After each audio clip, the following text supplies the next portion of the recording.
Do you want to start investing in the stock market, but you have no idea where to get started? Perfect. Then this video is for you. We're going to tell you everything you need to know to start investing today. Hi, I'm Stephanie. And I'm Darlene. And we are Asset Sisters. By the end of this video, you should feel confident to start investing. And if you're interested in videos about investing or making that money, honey, don't forget to hit the like button and subscribe to our channel. Before we get started, just be cautious of any scammers in the comment section below. We will never ask you for your WhatsApp or any money. So one of the best things about investing in the stock market is that you can make passive income. There are two types of income, passive and active. So active income is what most of us do. It's where you trade hours of your life for dollars, aka your job, your job, your 9 to 5. And if you don't show up, you don't make any money. Whereas passive income is when you own an asset like a stock and it makes money without you doing hardly anything at all. Nothing, just gives you money. You like that, right? Me too. Her too. So if you've been paying attention to the news at all, you know inflation is at an all-time high, and you want to put your money somewhere where it's going to grow faster than the rate of inflation. And that is why we love investing in the stock market. All right, so when you're investing in the stock market, what you're actually doing is you are buying shares of a company. And when you own those shares, you own a fraction of that company. You are an owner and an investor in that company. When the value of that company goes up, the stock price rises, and that's where you make money because the value of your shares goes higher. And in some cases, some companies even pay monthly or quarterly payments out to you in what is called dividends. Shares are bought and sold through brokerages. You may have heard of Robinhood. It's a really popular investing platform, especially for newbies. Other brokerages are Fidelity, TD Trade. Not all brokerages are the same. It is important that you do your own research before choosing which you would like to use. You can actually now invest even using Cash App, so you have no excuse. Not at all. So what are your top brokerages that you like to use for investing? So my top two brokerages are Stash and Robinhood. I've been using Stash for probably about 12, 13, 14 years. Damn. Yeah, when they first came out and this wasn't like a trending thing. I like Stash because it's more for long term. I have a lot of long-term investments in there, and they don't have an open trading window throughout the day. They actually only have 2 trading windows. So it just actually is, better for me because it doesn't give me that easy access. Yeah. Easy access is a no-no. Not with investing. Not with a lot of things. Yeah. So those are my top 2. And then I use Robinhood for a lot of short-term investing. So if I do want to trade throughout the day, I'll obviously use Robinhood. Cool. How about you? I like to use Robinhood. The reason why I like it is because it's just so simple. It's very simplified. It's not complicated, and it's just easy on the eyes. But also, I like to use Fidelity. I actually don't have a regular brokerage account with Fidelity yet, but I'm gonna open one. But the reason why I like Fidelity is because I have all of my retirement accounts on there, and I have my son's account on there. So on Fidelity, I have my Roth IRA, my traditional IRA, TIMA, or whatever the heck it is, that one, the custodial account for your kids. And I opened a Roth IRA for my son, but the kid needs to get a job first before I can start putting money in there. Anyway, so I like Fidelity because you have all the different options. You can have everything in one place. And within those accounts, so say my Roth IRA, I still invest in the stock market. So I have stocks just like Tesla and all of the popular stocks that people have in their regular brokerage account. I have them, but they're just in my Roth IRA, and that's what helps me not to touch them because you're penalized if you take out of your retirement account. So those are the 2 that I like to use, and Robinhood is like more like short term, kind of playing around with it. That's a good way to kind of invest if you're not disciplined. So if you have no discipline and you know that about yourself, that's a good way to invest. So once you decide which brokerage is right for you, then you just have to go through the process of creating an account. So you set up your account, you put in all of your information, you have to attach in a bank account because the money has to come from somewhere, and voila, you have your investment account. So now that you've set up a brokerage account, you've set up funding your account, now you need to decide how much you're going to start investing. So you should invest on a daily or a weekly or a monthly basis, and it should be reoccurring. So you shouldn't treat it when you just have extra money. You should treat it just like you would a bill. So like a car bill or electricity bill, it should be like an investing bill. So each week or each month, you're just going to invest a certain amount in whatever it is that you feel you can do every single month or every single week or every single day. Yeah. And it can be what, $100, $10, $5? Correct, whatever you feel comfortable with. And the whole point is for the money to grow. And you shouldn't look at investing as short-term wins. It should be long-term wins. And of course, sometimes you can have short-term wins, and when you do have those are awesome. But it's all about, growing your money over the course of 5 years or 10 years or 15 years. Or 50. Yeah. This ain't no get rich quick scheme. No. This is long-term or even medium-term. Just finding a better way for your money to grow and it not just sit in the bank and make you no money. The rich get richer because they constantly wash their money, and it's constantly washed. Sounds illegal. Yeah, but it's not.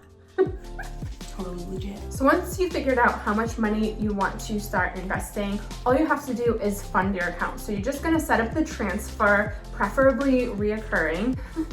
The app will prompt you into funding your account. Yeah, it'll be like, give us the money. Yeah, and you're gonna give them the money, honey. Yeah. And that's how it goes. So you just have to wait for the funds to hit your account, and it can be instant, or sometimes it can just take a couple of days to settle. So guys, if you're still here and you're enjoying our video, please do us a favor and click the like video. It helps YouTube know that you like it, and it helps get this video in front of other people who might find this information very useful, and we can create more content for you. And I said It's okay, they can cut it out. And I said again. So if you love us, you can turn on your post notifications. So now that you have your account, it's funded, now you're finally ready to start investing. And this is where the fun begins. You need to figure out what type of investor you're going to be, and that basically has to do with how much risk tolerance you have. So you can choose safer stocks. I'm risky. Yeah. She's extra risky. There are over 600,000 companies being traded on the stock market, and a good way to start is choosing companies that you know and love and that you think will be around and be successful over the next 5 to 10 years, because remember, we are thinking medium to long term. So you want to think ahead, like, will Apple still be here? Will Amazon still be here? Think about stuff that is familiar to you and companies that you know are doing well. Or industries that you feel that do have growth potential, right? So where are we heading, right? Like so marijuana. Yeah, EV, right? Digital currencies, things of that nature. That's kind of where the world is heading right now. So that's things that you know that there is a lot of growth potential in. So stocks are classified into different sectors. Those sectors are right here on the screen. When you hear people discussing diversification in their portfolio, they're referring to owning a variety of stocks in different sectors. As a rule of thumb, you never want to have one stock to be more than 5% of your portfolio. And you never want one sector to be more than 20% of your portfolio. So think of it just like a balance. You want it to balance out. So if one sector of your portfolio, let's say it's Tesla, is plummeting, then your financials, like your Bank of America, maybe it's doing really well, there'll be kind of like a balance in your portfolio so it doesn't plummet. So you're not losing all of your money. One kind of upholds the other. Aside from sector classifications, stocks are also labeled as dividend stocks, individual stocks, which can be growth or value, and then index funds and ETFs. When you're buying an index fund and an ETF, you are buying into a whole bunch, I almost said a swear word, a whole bunch of stocks when you own that one share. So for example, the S&P 500, you have 500 of the top performing stocks in the stock market, a fraction of each of them in that one share. Correct. It's like a collection. Think of it like a collection of different types of stocks. Yeah. So you don't just have one. Yeah, so dividends, I love dividends. I actually have I'd say about 20 of them that I invest into weekly. I don't invest a large amount, but I invest very small amounts. So let's say I invest $5 into each one, and I'm trying to grow them obviously to, a big amount, but I can't do that all at once. So I do a little bit at a time. Dividend stocks every quarter, they actually pay you to own their stock. So it's great. So the company, when they make money, so do you. So when they do pay you, you can either reinvest or you can keep that money that they pay you, whatever is best. I always take the money and I reinvest it. So you can decide on what type of investor you want to be. You can choose all like growth or value stocks. You can choose all dividends, all ETFs or index funds, or do a percentage like 50-50, whatever you're comfortable with. So do you have any companies in mind that you want to invest in? When we think of companies that we know and we love and we use on a daily basis, we think of Apple, Amazon.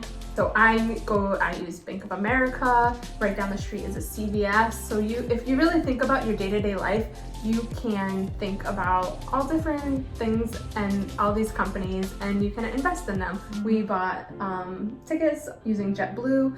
JetBlue is on there. We can invest in JetBlue. Just think of your daily life, your day-to-day, and what you do on a day-to-day basis, and invest in that. So once you decide what companies you want to invest in, you just search for the companies on the app. You can search by the company name or its ticker. Its ticker is usually a $ and a few letters, sometimes just one letter, and that represents that company. And sometimes the share price for these stocks are really high. Like Amazon is over $3,000. Tesla's a little over $1,000 right now, and you don't have to buy a full share to invest in those companies. You can buy what's called fractional shares.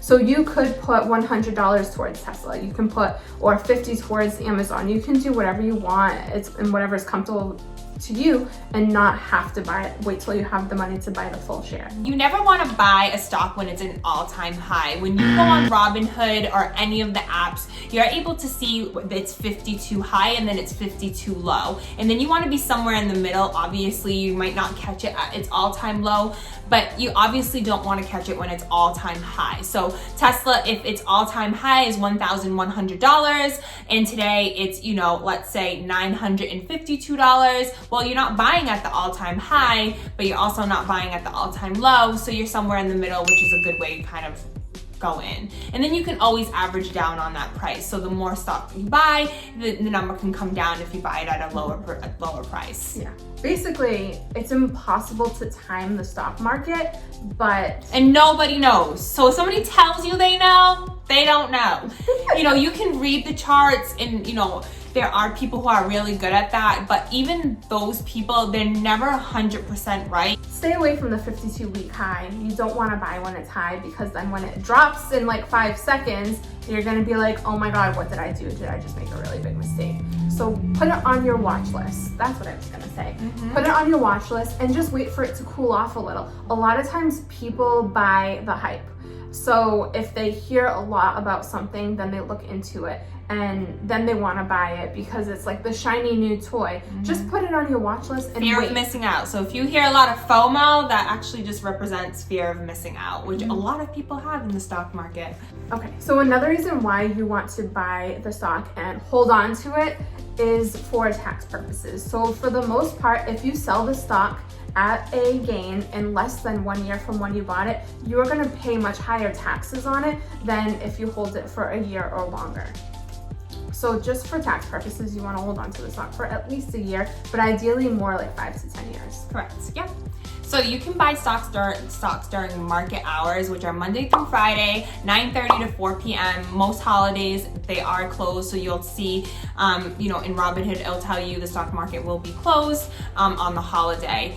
And then there are some brokerages that actually have extended hours, which are 4 a.m. to 6, correct? It depends. So Robinhood starts at 9 a.m. Webull starts at 4 a.m. and then Robinhood ends at 6, and Webull ends at 8 p.m. And this is all Eastern Standard Time, so like people in different area codes, their trading hours can be really crazy. So California, it's wild there. So if it starts at 4 a.m. on Webull for us, that's like 1 a.m. in California. I think that's basically it to get people started. And it's really not as hard as people anticipate it to be. Yeah, it's you can make it very easy, or you can make it hard if you want to, but it can be very simple, and all you have to do to get started is just freaking do it. And then once you obviously start to see the screen, and especially on Robinhood, when you see green, you know that that's great. When you see red, not doing so great. So don't get afraid. Just kind of, as you start using the app, you'll start to learn the app, but the only way to actually learn the app is to use it. So if you're also you're just constantly fearful of just doing it, then you're never gonna learn. Just go through the steps. Yeah. All right, guys, so if you're still here and if you're still watching and you like videos like this where we talk about making money and investing and all that good stuff, just please hit the like button. It really helps us out. It's free, and hit subscribe, and you can also put on post notifications. And share with all your friends. Tell all your friends. Sharing is caring. Yes. All right, bye guys. Bye.